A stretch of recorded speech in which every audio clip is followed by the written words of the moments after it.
পুরো দুনিয়ার মানুষ যে শক্তের ভক্ত নরমের জম, এইটা আবারও প্রমাণ করে দিলেন যেই মানুষগুলো ক্রিম আপুর বিরুদ্ধে অভিযোগ এনেছে সেই মানুষগুলো। ক্রিম আপা যার নাম হচ্ছে শারমিন শিলা, কিন্তু একদম লেখাপড়া করেনি, মানে মূর্খ বললেই চলে।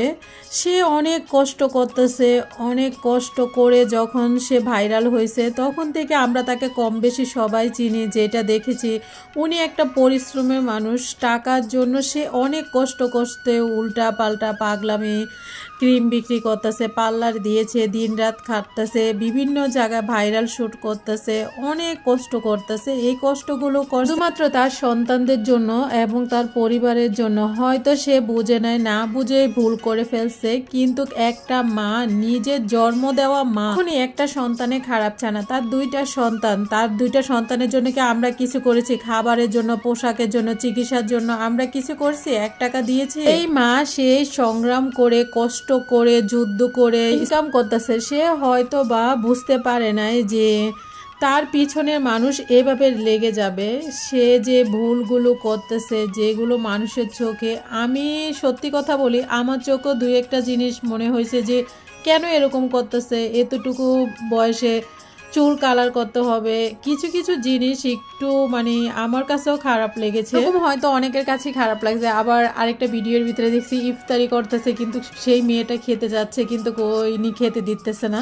এই জিনিসগুলো আমার কাছেও খারাপ লাগছে। এই জিনিসগুলো কোন মা আছে? আর উনি তো সৎ মা না, যে সৎ মা হলে যে আমাদের এত অভিযোগ, জিম শারমিন শিলা আপুর, ক্রিম আপার মেয়ে জিমকে নিয়ে তো এত কাহিনী, এত কিছু হচ্ছে।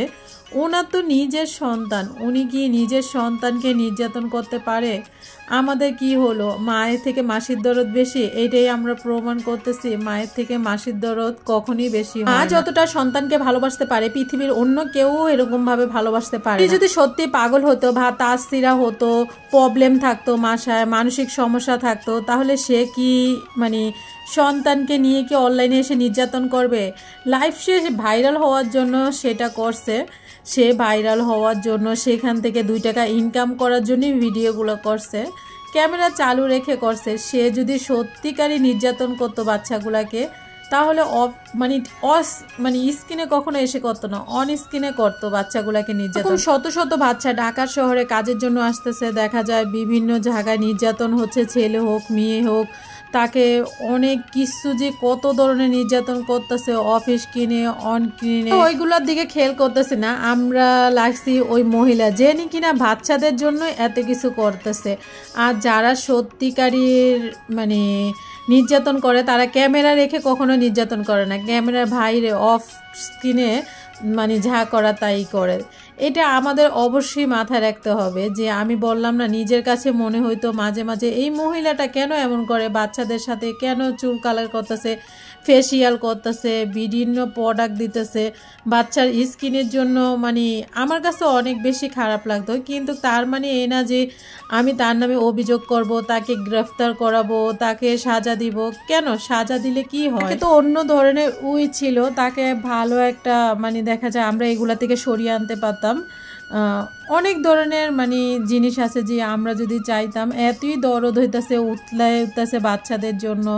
বাচ্চাগুলা মানে আমি কালকের ভিডিওতে দেখলাম যে যারা বাচ্চাগুলা বা ওনাকে পুলিশে ধরিয়ে দিল, আমরা চাচ্ছিলাম যে বাচ্চাগুলা তার থেকে আলাদা থাক, বাচ্চাগুলা বুঝুক মানে বাচ্চার শূন্যতা, তাহলে হয়তো সে ঠিক হয়ে যাবে। এইটা কি ঠিক করা মানে নাকি গ্রেফতার করাটা ছিল?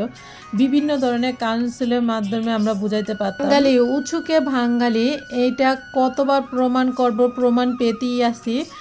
আসলে কারো পক্ষেই কিছু বলতেছে না। আমার কাছে একটা জিনিস খারাপ লাগতেছে, উনি যাই করুক, যেটাই করুক, পাগলামি সাগলামি উল্টা পাল্টা, সর্বপ্রথম উনি হয়েছে একজন মা, এটা মাথায় রাখতে হবে। একজন ভালো মা আমার চোখে, বাচ্চাদের জন্য অনেক কষ্ট করতেছে। উনি ভুল করে ফেলছে, ক্ষমা করা উচিত আমাদের। মানে এটা নিয়ে আসলে কি বলবো, আর কিছুই বলার নেই।